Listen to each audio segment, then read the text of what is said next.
اور جو لوگ پرہیزگار عورتوں کو بدکاری کا عیب لگائیں اور اس پر 4 گواہ نہ لائیں تو ان کو 80 درے مارو اور کبھی ان کی شہادت قبول نہ کرو، اور یہی بد کردار ہیں۔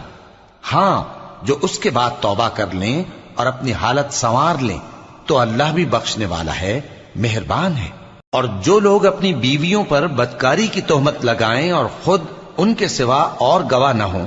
تو ہر ایک کی شہادت یہ ہے کہ پہلے تو 4 بار اللہ کی قسم کھائے کہ بے شک وہ سچا ہے، اور 5ویں بار یہ کہے کہ اگر وہ جھوٹا ہو تو اس پر اللہ کی لعنت۔ اور عورت سے سزا کو یہ بات ٹال سکتی ہے کہ وہ پہلے 4 بار اللہ کی قسم کھائے کہ بے شک یہ جھوٹا ہے، اور 5ویں دفعہ یوں کہے کہ اگر یہ سچا ہو تو مجھ پر اللہ کا غضب نازل ہو۔ اور اگر تم پر اللہ کا فضل اور اس کی مہربانی نہ ہوتی تو بہت سی خرابیاں پیدا ہو جاتی۔ اور یہ کہ اللہ توبہ قبول